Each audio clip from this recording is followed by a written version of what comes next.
नमस्कार दोस्तों, the knowledge hub पे आपका स्वागत है। और आज मैं लेकर आया हूँ एंशियंट इंडिया का काफ़ी इंपॉर्टेंट टॉपिक, गुप्त साम्राज्य, गुप्ता एम्पायर। और सेकेंड सेंचुरी एडी से फिफ्थ सेंचुरी एडी के बीच में गुप्ता साम्राज्य रहा है। बीपीएससी, एसएससी और बाकी एग्ज़ाम का अगर आप प्रिपरेशन कर रहे हैं तो ये काफ़ी इंपॉर्टेंट टॉपिक है आपके लिए। गुप्त साम्राज्य की जो स्थापना हुई थी वो उसका कैपिटल था प्रयाग, इलाहाबाद, राइट। और इसके फाउंडर हैं श्रीगुप्ता। श्रीगुप्त इसके फाउंडर हैं। और श्रीगुप्त के बेटे हैं घटोत्कच, और घटोत्कच के बेटे हैं चंद्रगुप्त प्रथम। और चंद्रगुप्त प्रथम को ही true founder of Gupta empire कहा जाता है, गुप्त साम्राज्य का ट्रू फाउंडर है, क्योंकि इन्होंने ही गुप्ता एरा या गुप्त काल या गुप्त युग की शुरुआत की थी। चंद्रगुप्त प्रथम ने 320 एडी के आसपास ये राजा बने हैं और 335 एडी तक इनका शासन रहा है। इन्होंने लिच्छवी प्रिंसेस, जो लिच्छवी की राजकुमारी है कुमार देवी, उनसे विवाह किया था चंद्रगुप्त वन ने, चंद्रगुप्त प्रथम ने। और इनके बेटे का नाम है समुद्रगुप्त। इसीलिए चूंकि ये लिच्छवी के राजकुमारी के बेटे हैं, कौन, समुद्रगुप्त, इसलिए इनको कहा जाता है लिच्छवी दुहित्र। तो कभी क्वेश्चन इस तरह से आ जाए कि लिच्छवी दुहित्र किसको कहा जाता है? दुहित्र का मतलब होता है बेटा, दुहित्रा का मतलब बेटी और दुहित्र का मतलब बेटा। ये वैदिक काल से चला आ रहा है ये वर्ड। तो इसलिए इनका, समुद्रगुप्त को कहा जाता है लिच्छवी दुहित्र।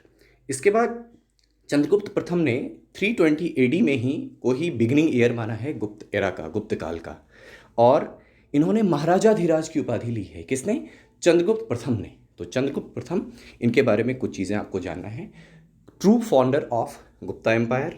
कुमार देवी लिच्छवी प्रिंसेस से इनका विवाह हुआ, इनके बेटे, इसीलिए समुद्रगुप्त को कहा जाता है लिच्छवी दुहित्र। 320 एडी में इन्होंने गुप्त काल की शुरुआत की और इन्होंने महाराजाधिराज की उपाधि ली। घटोत्कच के बेटे हैं ये। इसके बाद जो इनके बेटे हैं समुद्रगुप्त, इनका शासनकाल रहा है 335 से 375 एडी तक। और इनको कहा जाता है first all India ruler of ancient India, मतलब प्राचीन काल में पूरे भारत पर राज करने वाला जो पहला राजा है वो है समुद्रगुप्त। और एकमात्र एंशियंट इंडिया में ऐसे रूलर रहे हैं जिन्होंने पूरे भारत पर राज किया है, जिनका नाम है समुद्रगुप्त। और यही कारण है कि इनको कहा जाता है नेपोलियन ऑफ इंडिया। जैसे नेपोलियन ने पूरे कॉन्टिनेंटल वर्ल्ड पे, कॉन्टिनेंटल यूरोप पे राज किया है, उसको डिफीट करके जीत लिया है, ठीक उसी तरह से पूरे भारतीय भूभाग पर अपना साम्राज्य स्थापित करने वाले प्रथम राजा कौन है? समुद्रगुप्त। इसीलिए इनको कहा जाता है नेपोलियन ऑफ इंडिया। इसके बाद इनके अन्य नाम भी हैं, जैसे इनको कविराज भी कहा जाता है, क्योंकि इनको वीणा प्ले करना, क्योंकि नेक्स्ट पॉइंट में है भी कि इनको अपने कॉइन्स पर वीणा बजाते हुए देखा गया है। कवि प्रिय हैं, गाते हुए गाना गाते थे, कविता रिसाइट करते थे। कौन? समुद्रगुप्त। इसके बाद इनके जो दरबार में कोर्ट पोएट थे, राज कवि थे, उनका नाम है हरिसेन। और ऐसा कहाँ बताया गया है? तो इलाहाबाद का जो इंस्क्रिप्शन है, इलाहाबाद का जो अभिलेख है, वहाँ पर इसका जिक्र किया गया है कि समुद्रगुप्त के दरबारी थे हरिसेन, कोर्ट पोएट थे हरिसेन। इनके दो बेटे हैं, रामगुप्त और चंद्रगुप्त टू, चंद्रगुप्त द्वितीय इनके बेटे हैं। और रामगुप्त इनके बाद, समुद्रगुप्त के बाद राजा कौन बना है? तो रामगुप्त राजा बने हैं। और समुद्रगुप्त और चंद्रगुप्त प्रथम के बारे में देवी चंद्रगुप्तम में विशाख दत्त ने काफ़ी डिटेल में बताया है। ये सारी बातें, ये सारी जानकारी हमें कहाँ से प्राप्त होती हैं? तो देवी चंद्रगुप्तम किसने लिखी है? विशाख दत्त ने लिखी है। इसके बाद चंद्रगुप्त दो। तो समुद्रगुप्त के बाद राजा बनते हैं रामगुप्त। रामगुप्त 375 से 380 तक 5 साल ही महज राज कर पाते हैं और उनका देहांत हो जाता है। उनके देहांत होने के बाद उनके छोटे भाई चंद्रगुप्त दो राजा बनते हैं और उनका शासन जो है 380 से 415 एडी के दरमियान था। इसके बाद इनको, इनके शासन काल के कारण ही गुप्त काल को भारत का स्वर्णिम काल कहा जाता है। गुप्ता एरा को, गुप्ता एम्पायर को या गुप्ता एरा को क्या कहा जाता है? Golden rule of India. क्योंकि इनके समय क्या हुआ था? तो लिटरेचर, आर्ट, साइंस, आर्किटेक्चर, जो भी चीज़ें हैं उसका काफ़ी तेज़ी से विस्तार हुआ था। और चंद्रगुप्त द्वितीय के ही दरबार में थे नवरत्न, जिनमें से कुछ नाम हैं, जैसे कालिदास। कालिदास को कहा जाता है शेक्सपियर ऑफ इंडिया, क्योंकि इन्होंने बहुत सारी किताबें लिखी हैं, जैसे रघुवंशम, कुमार संभवम, ऋतु संहारम, विक्रमो वर्षीय, अभिज्ञान शाकुंतलम। अभिज्ञान शाकुंतलम इन्होंने संस्कृत में लिखा है। और विक्रमो वर्षीय इन्होंने अपभ्रंश भाषा में लिखी है, जहाँ पर इन्होंने स्वर्ग और नरक का फर्क बताया है। किसने? कालिदास ने। और संस्कृत भाषा का विस्तार काफ़ी ज़्यादा, संस्कृत भाषा जो है कह सकते हैं आप कि इनके ही लिटरेचर के कारण संस्कृत काफ़ी फला फूला है। मेघदूतम में जिस तरह से इन्होंने जिक्र किया है पूरे नेचुरल थ्योरी को, वो संस्कृत का एक एपिटोम माना जाता है। काफ़ी ज़्यादा उसमें चीज़ें बताई गई हैं, संस्कृत भाषा का काफ़ी विलक्षण प्रयोग किया गया है। इसके बाद आर्यभट्ट भी इनके दरबार में थे, तो इन्होंने दो किताबें लिखी हैं, एक आर्यभट्टियम और एक सूर्य सिद्धांत। ये एस्ट्रोनॉमर भी थे, मैथमेटिशियन भी थे, खगोल शास्त्री भी थे, मैथमेटिशियन गणितज्ञ भी थे। जीरो और पाई का जो है यूज़ इन्होंने किया है। हालांकि जीरो का खोज जो है वो अननोन है, पता नहीं है हमें कि किसने किया, लेकिन यूज़ आर्यभट्ट ने किया है। और पाई की मान भी आर्यभट्ट ने बताई है। बेसिक ट्रिगोनोमेट्री के बारे में जानकारी भी आर्यभट्ट ने जो काम किया है उससे देखने को मिलता है। इसके बाद विष्णु शर्मा ने पंचतंत्र लिखा है। पंचतंत्र जो कि जंगल और बच्चों की उसमें कहानियाँ पंचतंत्र में इंक्लूडेड हैं। इसके बाद ब्रह्मगुप्त को कहा जाता है इंडियन न्यूटन ऑफ इंडिया, क्योंकि ऐसा है कि एंशियंट टेक्स्ट में इन्होंने कहीं ना कहीं गुरुत्वाकर्षण के सिद्धांत का जिक्र किया है, राइट। तो ब्रह्म सिद्धांत इन्होंने लिखा था, जिसमें इन्होंने थ्योरी ऑफ ग्रेविटी का डिस्कस किया था। हालांकि वो कभी प्रैक्टिकल यूज़ नहीं बता पाए, या फिर उसके बाद किसी ने उनके काम को फिर आगे नहीं बढ़ाया, इसलिए रिसर्च नहीं हो पाया। तो न्यूटन को श्रेय जाता है ग्रेविटेशन की थ्योरी का। इसके बाद इनके काल में ही, चंद्रगुप्त टू के काल में ही, जो दक्षिण भारत में साम्राज्य था वो वकातक वंश का था, और वहाँ पे जो राजा थे उनका नाम था रुद्रसेन दो। इसी रुद्रसेन दो की बेटी से विवाह करवाया था चंद्रगुप्त टू ने। अपने चंद्रगुप्त टू का विवाह हुआ था, रुद्रसेन ने अपनी बेटी से विवाह करवाया था इनका, जिनका नाम था प्रभावती गुप्ता, राइट। चंद्रगुप्त टू ने अपनी बेटी का विवाह रुद्रसेन से करवाया था, तो जिनका नाम था प्रभावती गुप्ता।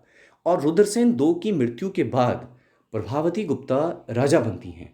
तो एंशियंट इंडिया में जो फर्स्ट विमेन रूलर हैं वो प्रभावती गुप्ता ही हैं, ठीक है। तो which of the following Gupta women ruler, तो ये प्रभावती गुप्ता हैं। इसके बाद फाहियान इनके दरबार आया था। फाहियान चीनी यात्री है जो इनके दरबार आया था। तो क्वेश्चन अक्सर पूछता है कि फाहियान किनके दरबार में आया था, तो आंसर क्या है, चंद्रगुप्त टू। और पहली बार जो टेम्पल का बनना, मंदिरों का निर्माण इनके समय में हुआ था, नॉर्थ इंडिया की अगर हम बात करें तो। और पहला जो नॉर्थ इंडिया में टेम्पल बना था वो दशावतार टेम्पल, उस समय झांसी डिस्ट्रिक्ट में हुआ करता था पहले, आजकल ललितपुर डिस्ट्रिक्ट हो चुका है। तो ललितपुर दशावतार मंदिर ये किसने बनवाया, चंद्रगुप्त दो ने। तो टेम्पल इकॉनमी जिसको कहते हैं कि मंदिर का निर्माण और उससे पूरी इकॉनमी चलती थी, तो वो भी इसी समय से शुरू हुआ था, चंद्रगुप्त दो के समय से। इसके बाद इन्होंने अजंता और एलोरा यहाँ पर भी मंदिर बनवाया था, यहाँ पर भी कंस्ट्रक्शन करवाया था, किसने, चंद्रगुप्त दो ने। अब यहाँ पे कुछ और भी चीज़ें डिस्कस की हुई है। फॉर एग्जाम्पल, जो नॉर्थ इंडिया में मंदिर का स्टाइल होता है वो होता है नागर स्टाइल, साउथ इंडिया में द्रविड़ स्टाइल, और ईस्टर्न इंडिया जो उड़ीसा या फिर बंगाल का कुछ पार्ट है या आंध्र प्रदेश का कुछ पार्ट है, तो वहाँ पर वेशारा ये स्टाइल कहा जाता है उसको। तो तीन तरह की शैली टेम्पल बनाने के लिए है इंडिया में। नॉर्थ में नागर, साउथ में द्रविड़, और वेशारा उड़ीसा आप मेनली याद रखिएगा। और टेम्पल इकॉनमी गुप्ता काल से ही शुरू हुआ। कुमारगुप्त के लिए आपको ज़्यादा कुछ भी याद नहीं रखना है, केवल ये याद रखना है कि कुमारगुप्त का टाइम पीरियड जो है वो चंद्रगुप्त दो के बाद आता है, 415 से 455 एडी तक। और इन्होंने नालंदा यूनिवर्सिटी बनवाया था, कंस्ट्रक्शन नालंदा यूनिवर्सिटी का पहली बार, जो कि दूर दूर तक विख्यात था, लोग यहाँ पे पढ़ने आते थे देश विदेश से। तो नालंदा यूनिवर्सिटी का कंस्ट्रक्शन करवाया था कुमारगुप्त वन ने। इनके बाद बने स्कंदगुप्त के लिए काफ़ी इंपॉर्टेंट चीज़ ये है कि पश्चिमी एशिया से जो हुनों का आक्रमण है वो इनके समय में काफ़ी तेज़ी से हुआ है, और इन्होंने उस आक्रमण को कंट्रोल कर लिया है। और इसी में गुप्त साम्राज्य का जो खजाना है, ट्रेजर है, वो काफ़ी तेज़ी से डिप्लीट हुआ है, कम होना शुरू हुआ है। तो इसी कारण से गुप्त काल का जो डिक्लाइन है वो किसके समय से स्टार्ट हुआ, तो स्कंदगुप्त के समय से स्टार्ट हुआ गुप्त काल का डिक्लाइन होना। इसके बाद फिर पुरुगुप्त बनते हैं, फिर कुमारगुप्त दो बनते हैं, फिर बुद्धगुप्त बनते हैं, ये सिलसिला चलता रहता है। नरसिम्हगुप्त बनते हैं, कुमारगुप्त थ्री बनते हैं, और एंड में जो सबसे लास्ट रूलर हैं गुप्ता एम्पायर के वो हैं विष्णुगुप्त, 540 से 550 एडी के बीच। तो आपको बस इतना याद रखना है कि अंतिम शासक कौन है गुप्तकाल का, तो वो है विष्णुगुप्त। इसके बाद कुछ और भी चीज़ें गुप्तकाल के लिए आपको ध्यान ये रखनी है कि जो त्रिमूर्ति का कॉन्सेप्ट है, जिसको हम ब्रह्मा विष्णु महेश कहते हैं, या अवतारवाद जो है, वो भी गुप्तकाल में ही शुरू हुआ। जैसे भगवान का कहा जाता है कि 10 अवतार, 9 अवतार हो चुके हैं और 10वां अवतार भगवान विष्णु लेंगे। तो ये सब कॉन्सेप्ट पहली बार कब आया, तो गुप्तकाल में आया। इसके बाद रामायण महाभारत या वेद पुराण जो भी हैं उनको संस्कृत भाषा में कब पहली बार लिखा गया, तो वो भी गुप्त काल में ही पहली बार लिखा गया। और सती प्रथा जो जिसका उन्मूलन विलियम बेंटिक के ज़माने में हुआ 1829 में सती प्रोहिबिशन एक्ट के थ्रू राजा राम मोहन राय के एफर्ट से। तो ये पहला एविडेंस कब मिला इंडिया में, तो पहला साक्ष्य भी सती प्रथा का मिलता है गुप्ता काल में ही। और जो स्पेशल सिल्वर कॉइन है, स्पेशल सिल्वर कॉइन, रूपक रूपक भी इसी समय में गुप्त काल के समय में ही चलता था। और गुप्ता एम्पायर जो डिक्लाइन हुआ है वो इकॉनमी काफ़ी तेज़ी से डिस्टर्ब हुई है, इसलिए गुप्त काल डिक्लाइन हो गया, काफ़ी तेज़ी से इकॉनमी का डिप्लीशन हुआ, लोग बेरोज़गार होने लगे। टेम्पल इकॉनमी के कारण बहुत सारा साइड इफ़ेक्ट भी आया, क्योंकि ज़्यादा से ज़्यादा राजा का जो खजाना है वो धर्म को प्रमोट करने में चला जाता था, क्योंकि उस समय वैष्णव धर्म को प्रमोट किया करते थे जनरली गुप्त काल के राजा। इसके बाद और भी एक टॉपिक है जो कि हम कंप्लीट ही करते हैं यहीं पर, कि अंतिम जो एंशिएंट इंडिया का रूलर माना जाता है, जो बड़ा रूलर है, वो है हर्षवर्धन। हर्षवर्धन ये गुप्त काल के एंड होने के बाद एक डायनेस्टी आती है, पुष्यभूति डायनेस्टी या वर्धन डायनेस्टी, जिसका राजा होता है हर्षवर्धन, और जिसका शासनकाल जो है 606 से 647 एडी के बीच में रहे, और इनके वंश का नाम है पुष्यभूति या वर्धन। इसके बाद इन्होंने 3 किताब लिखी है, नागनंदा, रत्नावली और प्रियदर्शिका। किसने? हर्षवर्धन ने। और इनके कोर्ट पोएट हैं जिनका नाम है बाणभट्ट। बाणभट्ट ने हर्ष के पूरे साम्राज्य का विस्तार से बताया है हर्षचरित में, और हर्षचरित लिखा गया है बाणभट्ट के द्वारा, इनके कोर्ट पोएट थे।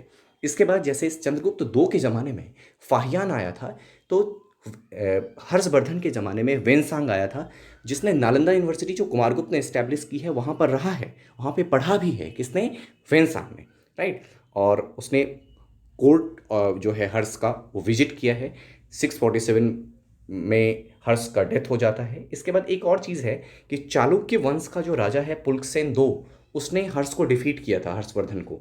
और इसका जो कैपिटल हुआ करता था हर्षवर्धन का, वो था कन्नौज। तो एंशिएंट इंडिया का एक तो टॉपिक मैंने गुप्त साम्राज्य आज डिस्कस किया। उसके बाद हर्षवर्धन जो अंतिम है शासक माने जाते हैं प्राचीन भारत के, उनके बारे में भी कुछ डिस्कस किया, जो इंपॉर्टेंट चीज़ें आ सकती हैं एग्जाम के पॉइंट ऑफ व्यू से। तो आज के लेक्चर में इतना ही। Thank you so much. आप प्लीज़ मेरे चैनल को लाइक कीजिए, सब्सक्राइब कीजिए। बीपीएससी प्रीलिम्स की तैयारी और बाकी एग्जाम्स की प्रिपरेशन आप करते रहिए। Thank you so much.